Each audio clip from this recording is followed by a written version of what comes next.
Kita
mulai.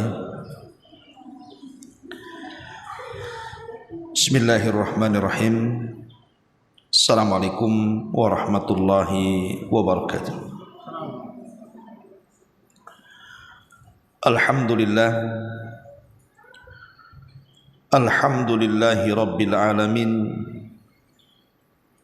Ar-Rahmanir Rahim. Maliki yaumiddin. Wassalatu wassalamu ala asrafil anbiya'i wal mursalin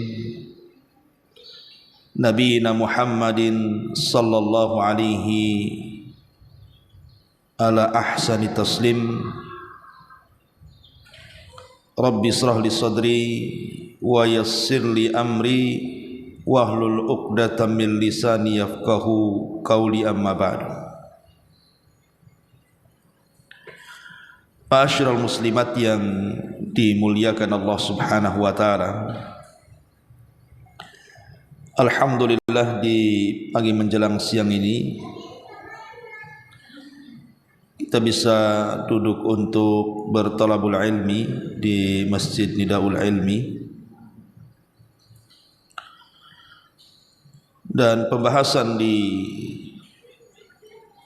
pagi menjelang siang ini kita akan membahas seputar kematian.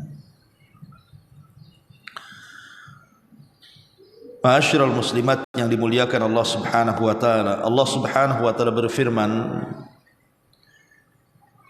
kullu nafsin dha'iqatul maut.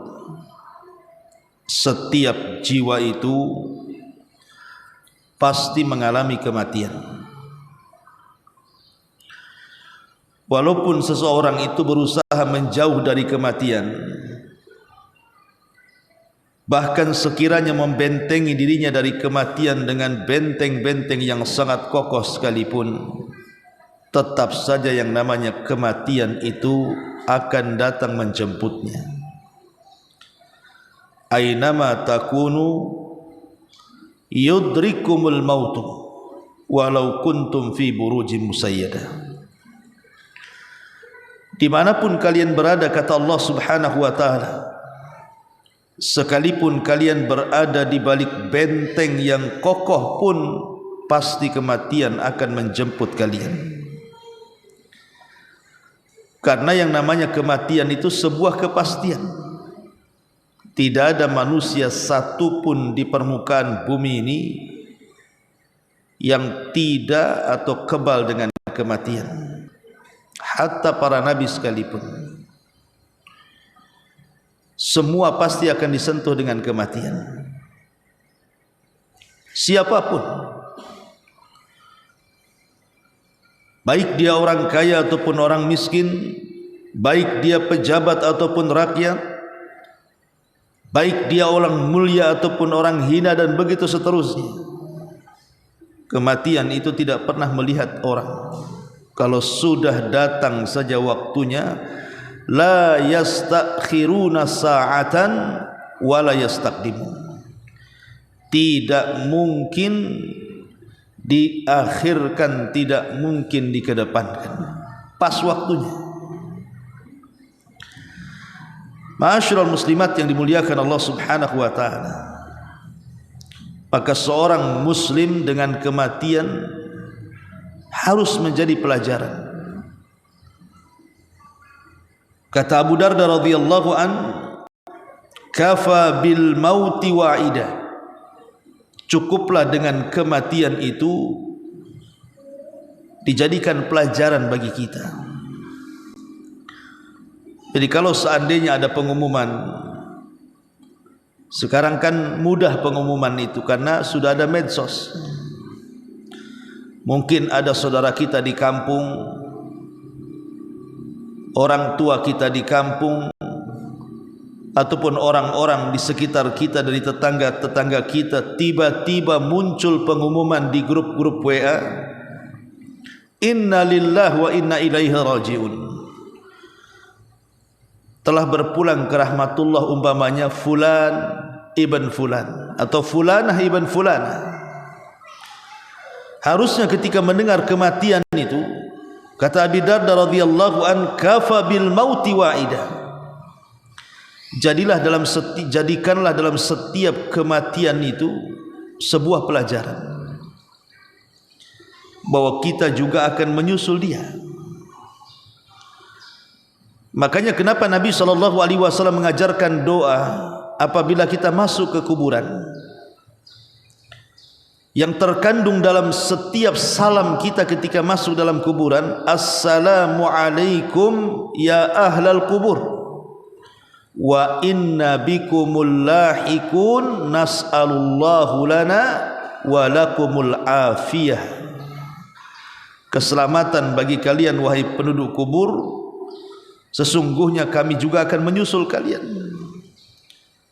dan kami meminta serta untuk kalian agar Allah Subhanahu wa taala mengampuni dosa-dosa kita dan kalian. Lihat, Nabi SAW mengajarkan wa inna bikumul lahikun, bahwa kita juga akan menyusul kalian. Artinya kita ini sedang berada di antrian kematian. Boleh jadi bulan kemarin si fulan, minggu kemarin si alan, boleh jadi hari ini kita tidak tahu. Karena kematian itu akan terus membayang-bayangi setiap manusia. Manusia tidak mungkin lari dari kematian, karena kematian sebuah kepastian. Ma'asyiral muslimat yang dimuliakan Allah Azza wa Jalla, dari sini jangan sampai kita lalai, apalagi sampai melupakan bahwa kita akan mati. Oleh karena itulah maka diperlukan seseorang itu al-isti'dad lil maut, berusaha untuk mempersiapkan diri demi kematian kita. Makanya Nabi SAW ketika menjelaskan tentang orang yang cerdas, siapa yang orang yang cerdas itu? Apakah orang yang cerdas itu orang-orang yang memiliki nilai cum laude di sekolah-sekolah mereka? Apakah orang yang cerdas itu mereka para penemu, para profesor dan begitu seterusnya? Ya, itu orang cerdas di dunia. Tapi ada hakikat kecerdasan, kata Nabi SAW, al-kayyisu man dana nafsahu wa amila lima ba'dal mauti. Orang yang cerdas itu orang yang senantiasa mengintrospeksi dirinya, di mana hari yang sekarang kita lalui harus lebih baik daripada hari kemarin, di mana hari esok harus lebih baik daripada hari ini. Itulah orang yang senantiasa introspeksi. Kata Nabi SAW, al-kayyisu man dana nafsah. Yang kedua, wa amila lima ba'dal maut. Dan orang-orang yang senantiasa mempersiapkan dengan amal-amal terbaiknya untuk setelah kematiannya. Itulah orang yang cerdas. Makanya Al-Hafidh Ibn Rajab rahimahullahu ta'ala, beliau mengatakan, al-wajibu 'alal abdi al-isti'dadu lil mauti qabla nuzulihi bil a'malis salihati wal mubadarati ila dhalik. Maka kewajiban seorang hamba, kata beliau, adalah mempersiapkan diri untuk kematian sebelum datangnya dengan cara memperbanyak amal saleh dan segera melakukan amal saleh. Ma'asyiral muslimat yang dimuliakan Allah Subhanahu wa taala,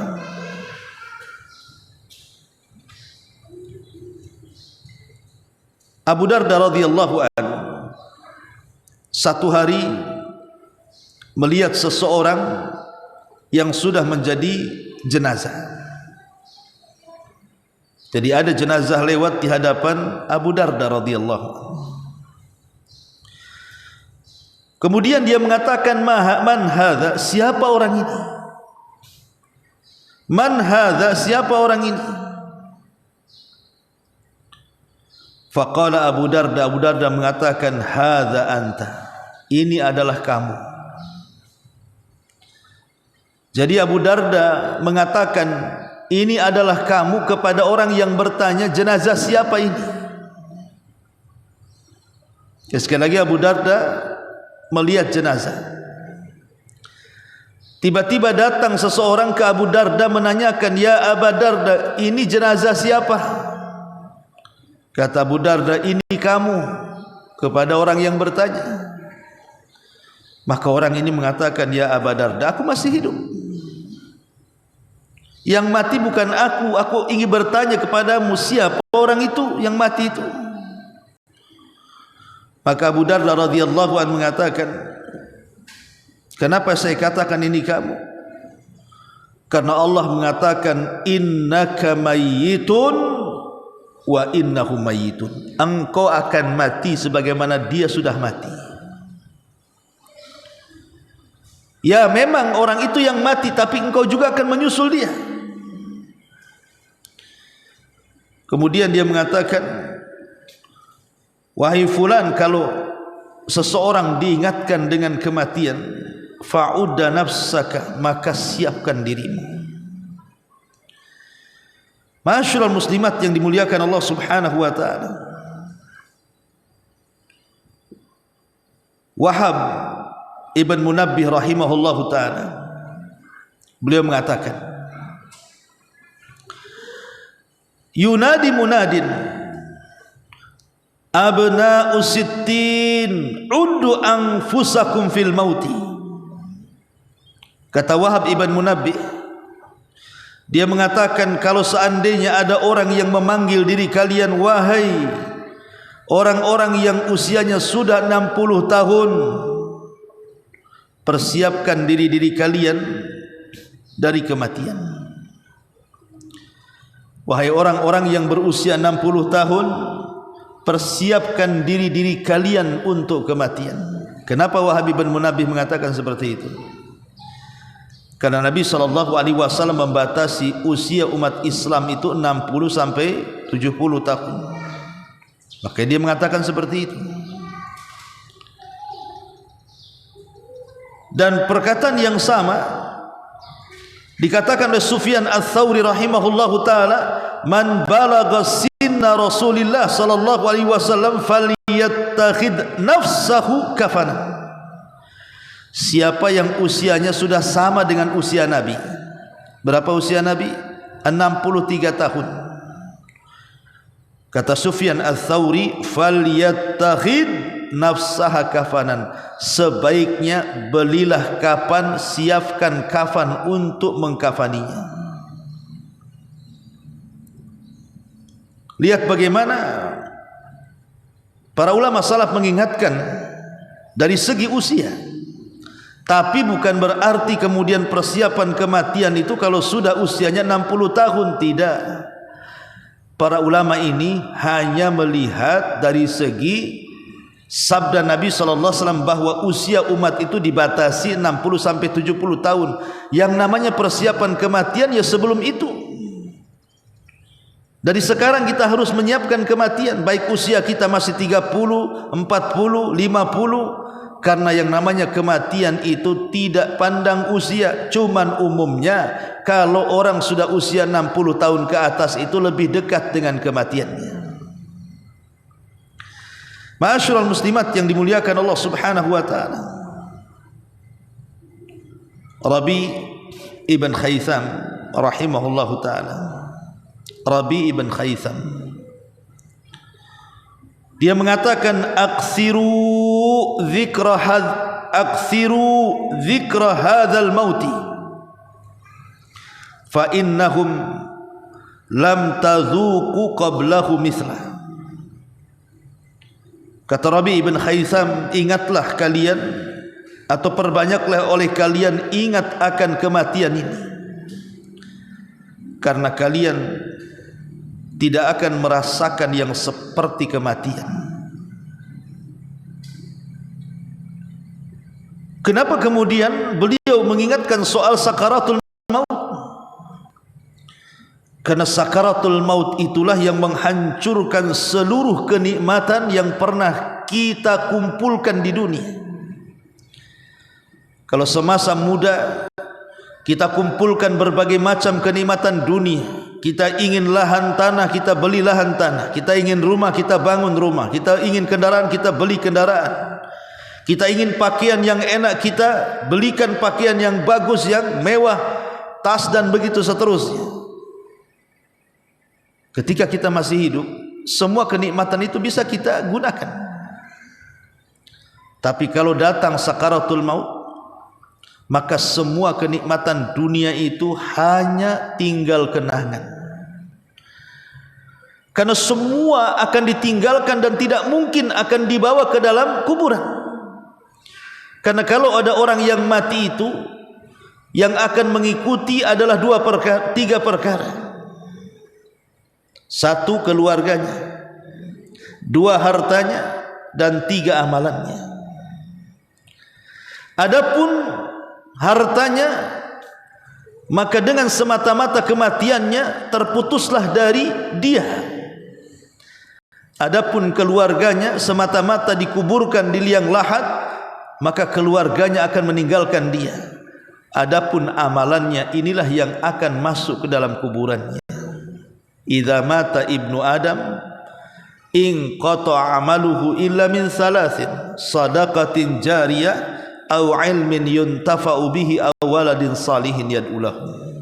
Kalau anak Adam itu meninggal dunia, maka tidak ada yang dibawa kecuali tiga perkara: ilmu yang bermanfaat, sedekah yang mengalir, dan anak soleh yang mendoakan orang tua setelah kematiannya.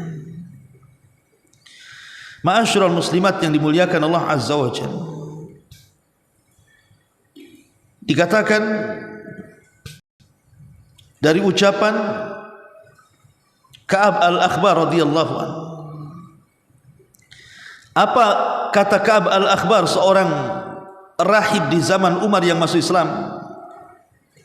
Man arafal mauta hanat alaihi masaibat dunya wa humumuha. Siapa yang mengenal kematian, siapa yang terus ingat kematian, siapa yang terus membayang-bayangi dia dengan kematian, maka akan merasa ringan musibah-musibah dunia dan juga musibah-musibah yang selama ini membuat gundah gulana. Kata beliau, di antara manfaat mengingat kematian adalah akan meringankan musibah-musibah dunia.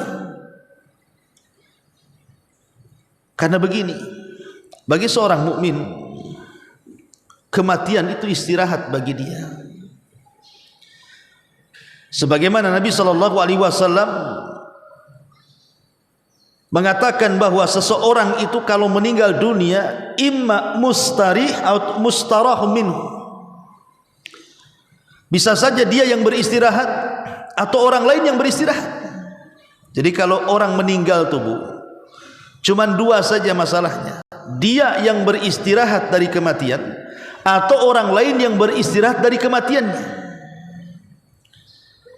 Kalau dia yang beristirahat, bersyukurlah dia, karena dia meninggalkan dunia yang penuh dengan bala bencana dan musibah yang tidak kunjung berhenti pada kehidupannya. Tapi kalau orang lain yang istirahat dari kematiannya, celaka dia, karena bukan dia yang beristirahat, orang lain yang beristirahat. Berterima kasih kepada Allah atas kematiannya, karena ketika dia hidup dia selalu berlaku jahat, ketika dia mati orang lain senang istirahat dari dia.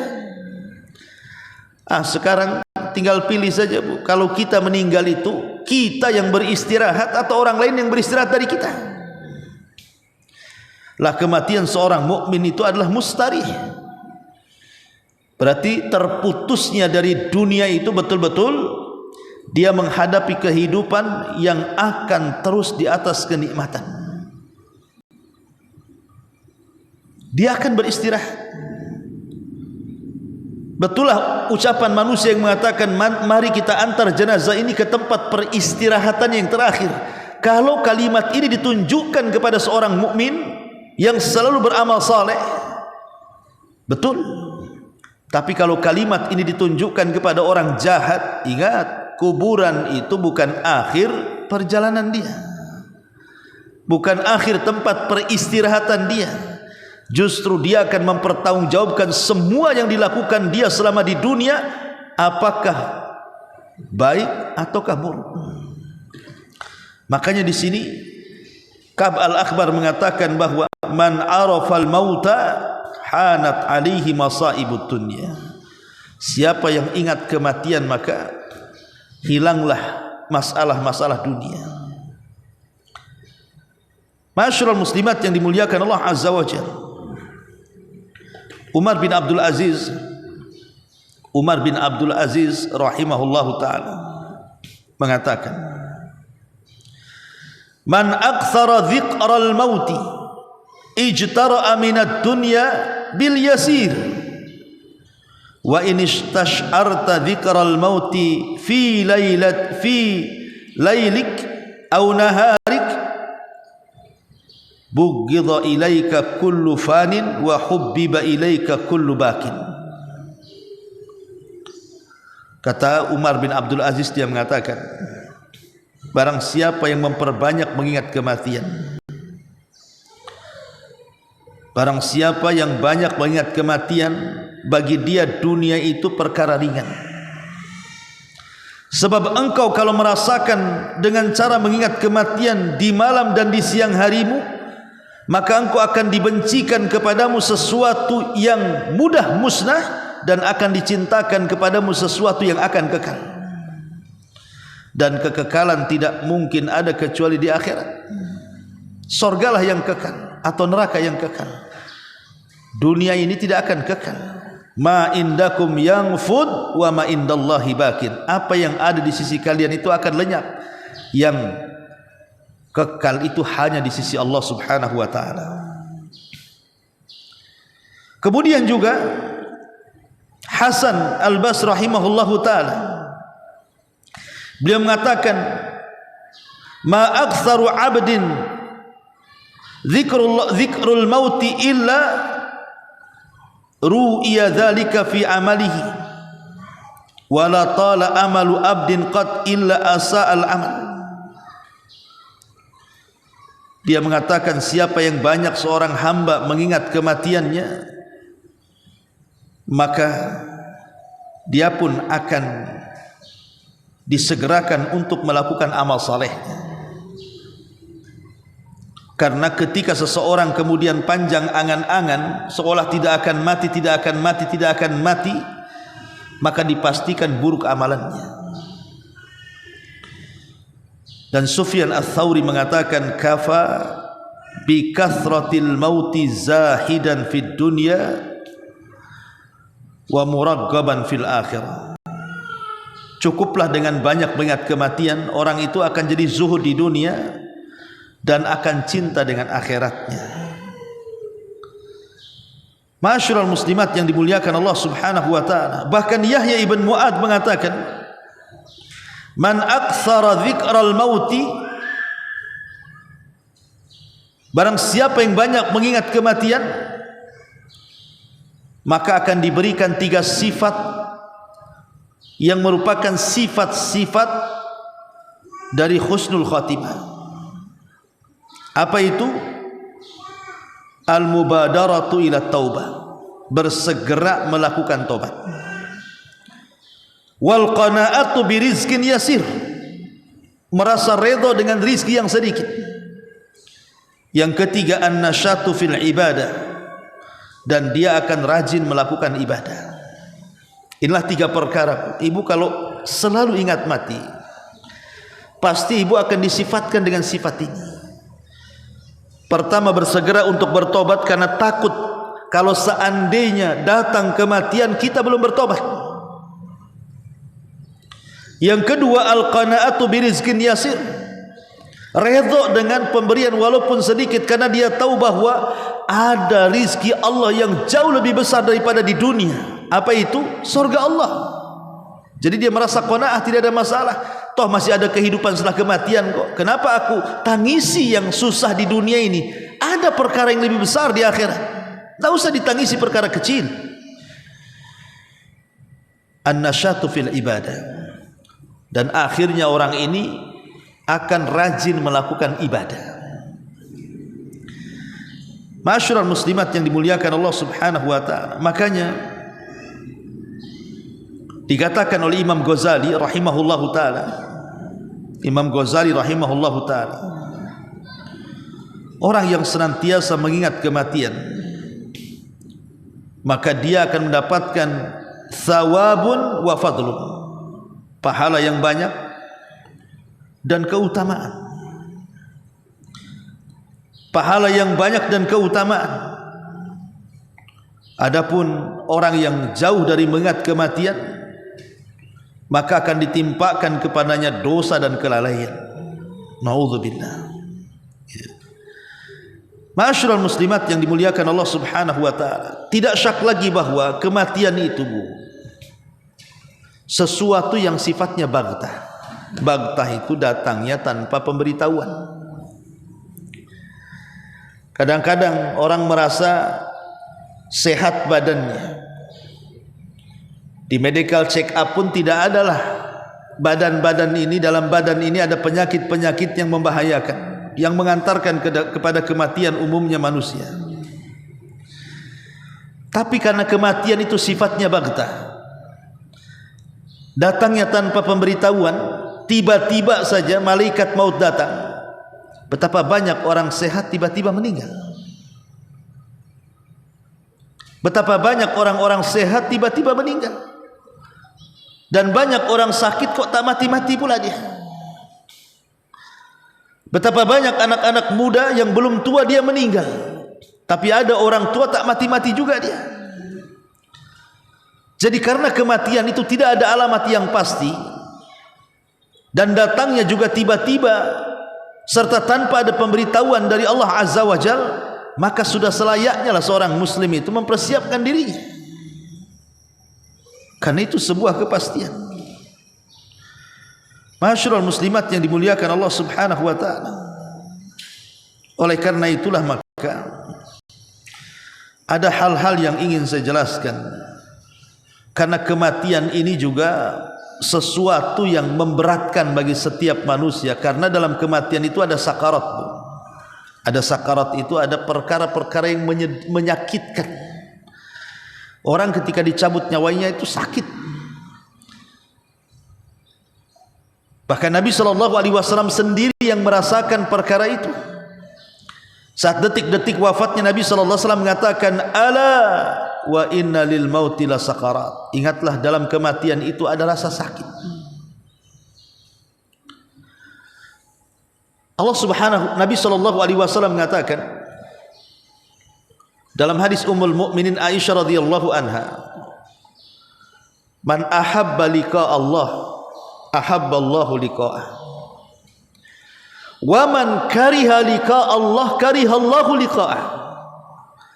Siapa yang cinta berjumpa dengan Allah, Allah cinta berjumpa dengan dia. Siapa yang benci berjumpa dengan Allah, Allah benci berjumpa dengan dia. Jadi ada orang-orang yang Allah cintai saat menghadap kepadanya, dan ada orang-orang yang Allah benci saat berpulang ke hadapannya. Lah tentu kita hanya ingin menjadi orang-orang yang Allah cintai saat kita berjumpa dengan Allah. Dan salah satu perjumpaan kita dengan Allah itu saat sakaratul maut. Saat sakaratul maut itulah kita akan diberjumpakan dengan Allah, karena ruh kita ini akan diangkat ke langit, menembus langit pertama, kedua, ketiga sampai ketujuh, dan dihadapkan dengan Allah. Kemudian Allah katakan kepada para malaikat yang membawa ruhnya, kembalikan ruh ke dalam jasadnya, angkat amalnya, letakkan di Illiyin. Artinya kematian itu juga adalah sesuatu yang akan menjumpakan setiap orang yang mengalaminya dengan Allah Azza wa Jalla. Tapi ada orang-orang yang tidak berjumpa dengan Allah, sebab seluruh langit ditutup pintunya, dia tidak bisa menembus langit. Sampai Allah katakan, letakkan tuh ruhnya ke dalam jasadnya, lemparkan catatannya, letakkan di sijil. Dan mereka lah orang-orang kafir yang Allah katakan, la tufattahu lahum abwabus sama wa la yadkhulunal jannah hatta yalijal jamalu fis samil khiyat. Mereka tidak akan dibukakan pintu-pintu langit, dan mereka tidak akan masuk surga sampai ada cerita unta masuk ke liang jarum.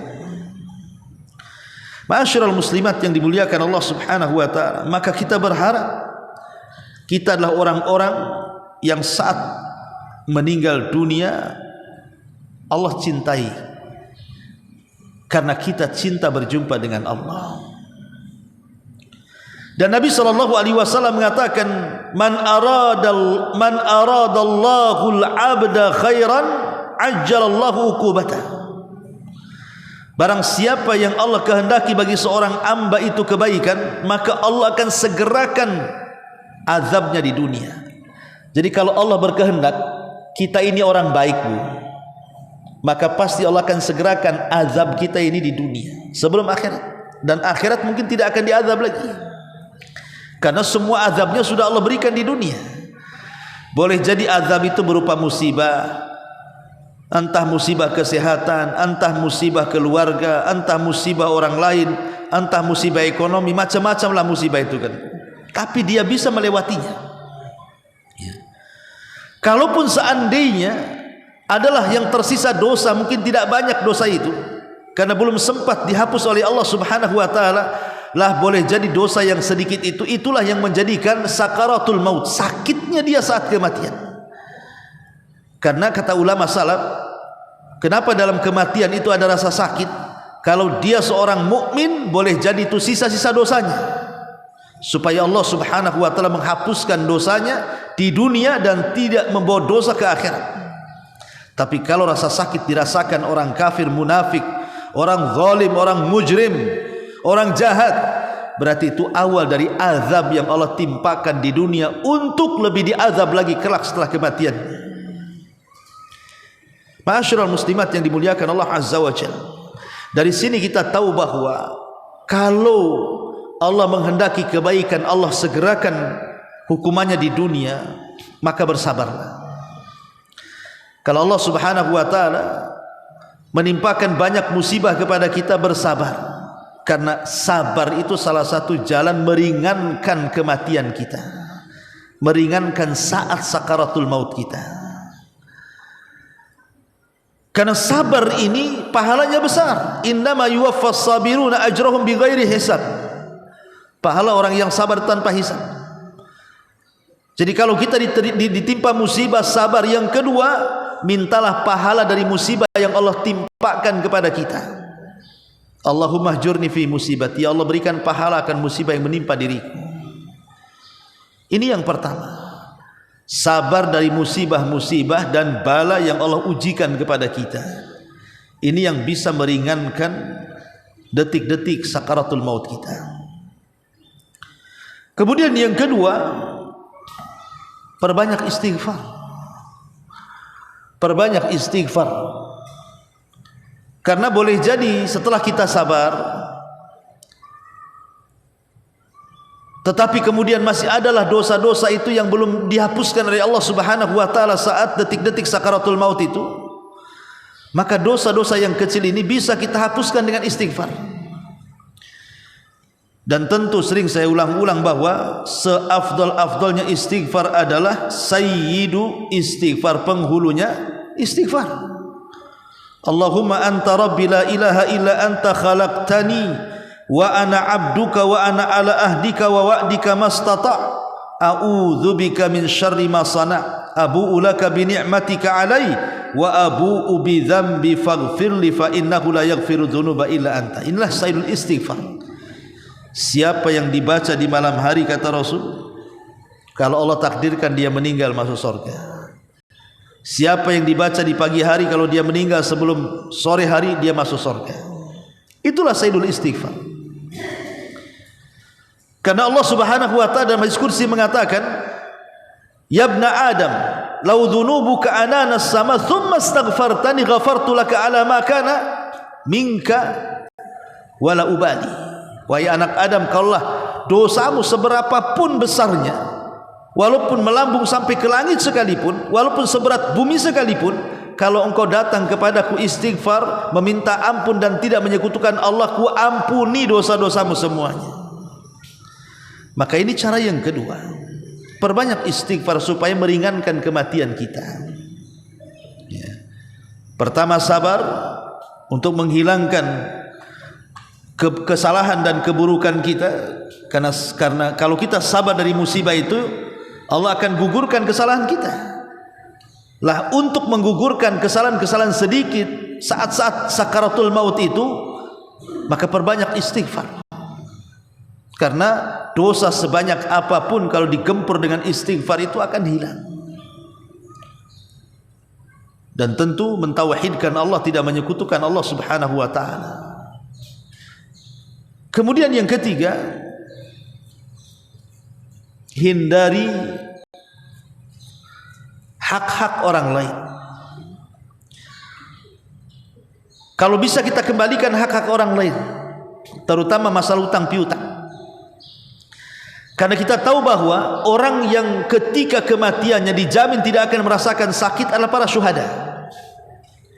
Para syuhada itu ketika meninggal tidak akan merasakan sakitnya, kecuali dia punya hutang.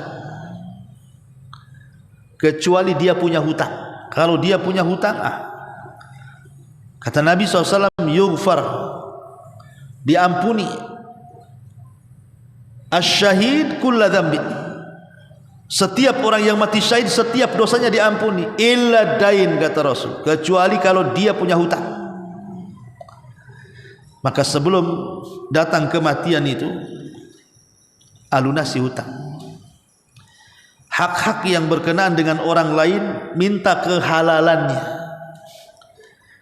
Dengan cara apa? Kembalikan haknya.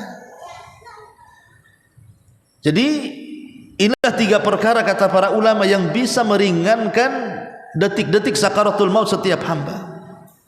Bersabar dari musibah, kemudian perbanyak tobat dengan memperbanyak istighfar, kembalikan hak-hak manusia. Ma'asyiral muslimat yang dimuliakan Allah Azza wa Jalla, saya ingin menjelaskan sedikit tentang kisah-kisah para ulama salaf. Bagaimana mereka saat detik-detik wafatnya. Berkata Yahya ibn Adam rahimahullahu ta'ala, berkata Yahya ibn Adam rahimahullahu ta'ala, ketika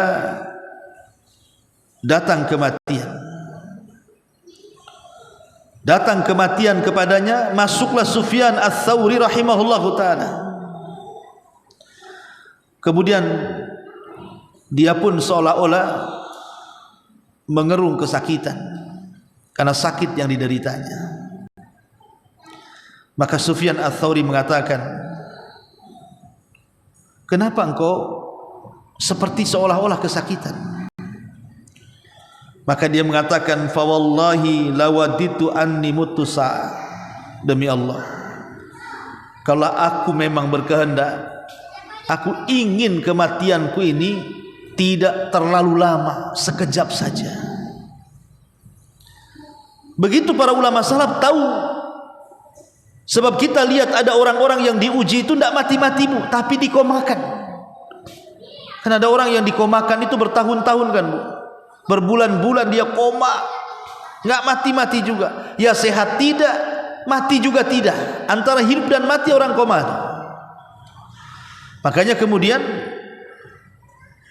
Yahya ibn Adam mengatakan, lawaditu anni mutu sa'ah. Kalau bisalah kematianku ya Rabb, segerakan.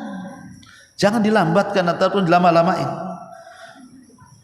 Ma'asyiral muslimat yang dimuliakan Allah Azza wa Jalla. Kemudian ketika Ibrahim An-Nakhai rahimahullahu taala sedang sakit, faqalu, maka sahabat-sahabatnya mengatakan, ya Aba Imran ma yubki. Jadi Ibrahim An-Nakhai saat sakit itu dia menangis. Jadi orang-orang di sekitarnya dari kerabat dan sahabatnya mengatakan, apalah yang membuat engkau menangis wahai Aba Imran, kunyah daripada Ibrahim An-Nakhai ini. Qala, maka kata Ibrahim An-Nakhai, wa kaifa la abki wa ana antadiru rasulan min rabbi yubashshiruni imma bihadihi wa imma bihadihi. Bagaimana tidak nangis aku, kata Ibrahim An-Nakhai. Bagaimana aku tidak menangis? Sementara aku ini tinggal nunggu saja utusan dari Allah Subhanahu wa taala yang akan menghabarkan kepadaku dengan berita yang baik atau dengan berita yang buruk. Maksudnya malaikat maut. Itulah ketakutan para ulama, padahal mereka ulama lah. Ibrahim An-Nakhai itu ulama dunia, bu. Ulama dunia, ulama yang alim, zahid, wari', dipuji para ulama. Tapi saat kematiannya dia mengatakan, bagaimana aku tidak menangis sementara aku sedang menunggu utusan Allah yang membawa berita kepadaku dengan berita kebaikan atau berita keburukan. Harusnya kita yang takut seperti itu, bukan mereka. Ma'asyiral muslimat yang dimuliakan Allah Azza wa Jalla. Bahkan Yunus ibn Ubaid rahimahullahu ta'ala, dia pun menangis. Kemudian dikatakan kepada Yunus ibn Ubaid, wa ma yubkika ya Aba Abdillah. Apa yang membuat anda menangis wahai Aba Abdillah? Ini kunyah daripada Yunus ibn Ubaid. Kemudian dia mengatakan, qadamayya lam tughbara fi sabilillah. Aku menyesal kenapa kedua kakiku tidak digunakan untuk jihad di jalan Allah dan tersentuh debu-debu para mujahidin, katanya. Subhanallah, ya. Ma'asyiral muslimat yang dimuliakan Allah Subhanahu wa taala. Umar bin Abdul Aziz saat kematiannya atau detik-detik wafatnya, qala, dia mengatakan, ajlisuni, aku ingin duduk. Karena dia berbaring, dia mengatakan, aku ingin duduk, tolong dudukkan aku. Fajlasu, maka orang-orang pun berusaha mendudukkan Umar bin Abdul Aziz. Faqala, maka dia mengatakan, ilahi alladhi amartani faqasartu wa nahaitani fa'asaitu walakin aqulu la ilaha illallah. Thumma rafa'a ra'sah fa'abbada an-nadhara wa qala inni la ara hadaratan ma hiya bi insin wala jin thumma qubida min sa'atihi. Umar bin Abdul Aziz ketika sudah didudukkan dari baringnya, kemudian ditahan oleh orang-orang yang membantu mendudukkannya. Tiba-tiba Umar bin Abdul Aziz mengatakan, ilahi Tuhanku, sayalah orang yang kau perintah tetapi aku remehkan perintahmu. Sayalah orang yang kau larang tapi aku bermaksiat dari laranganmu. Akan tetapi ya Rabb, aku hanya bisa mengucapkan kalimat la ilaha illallah. Kemudian dia pun memandang dengan pandangan yang kosong.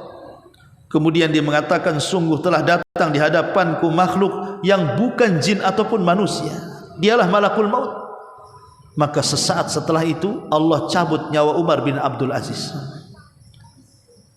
Lihat bagaimana penyesalan seorang Umar bin Abdul Aziz, pemimpin yang dikatakan Imam Mahdi oleh sebagian ulama karena keadilannya, karena kealimannya, karena kezahidannya.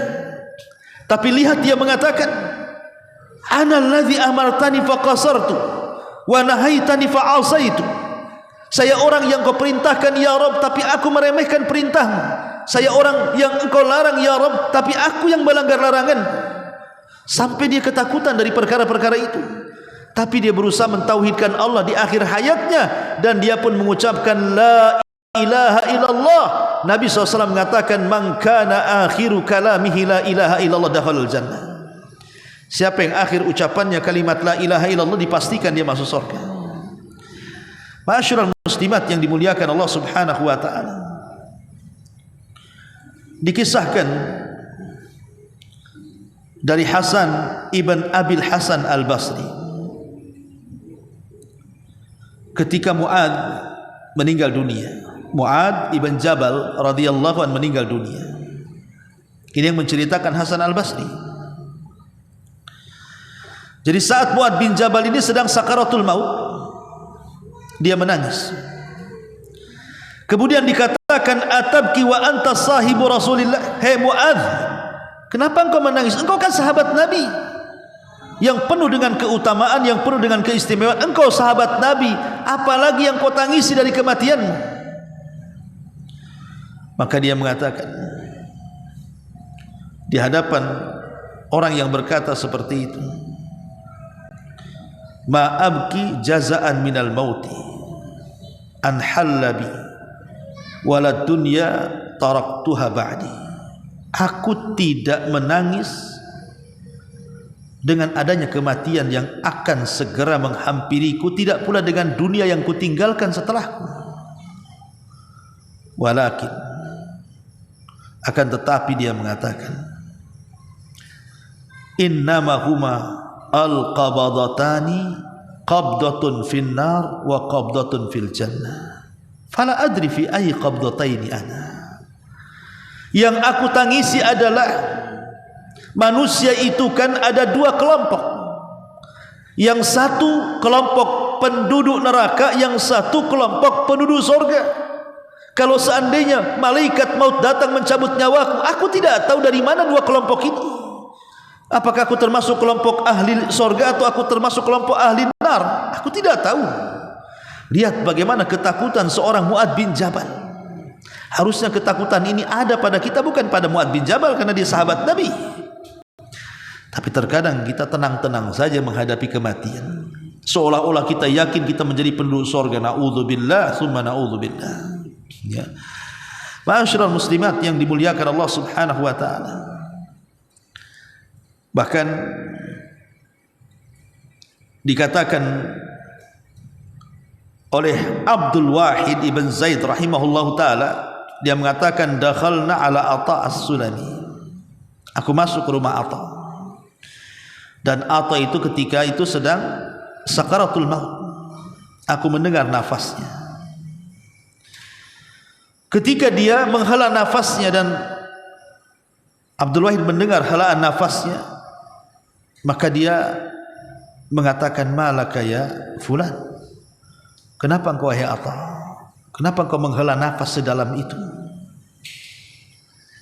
Kemudian dia mengatakan, wadidtu wallah anna nafsi bakiyat baina lihatai wa hanjaratai tataraddad ila yaumil qiyamah makhafatan an takhruj ila nar.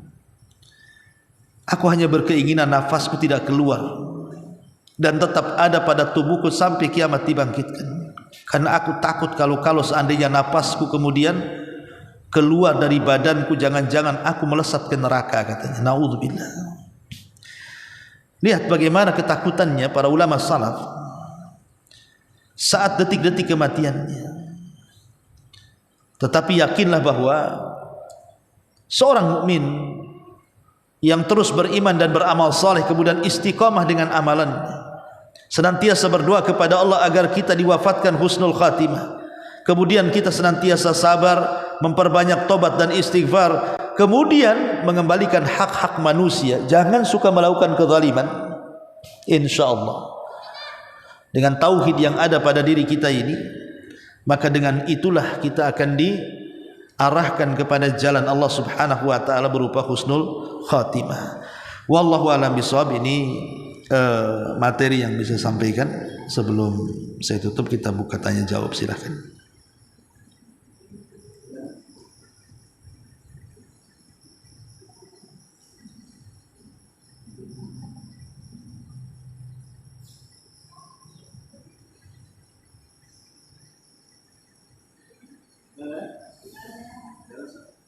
Alhamdulillah.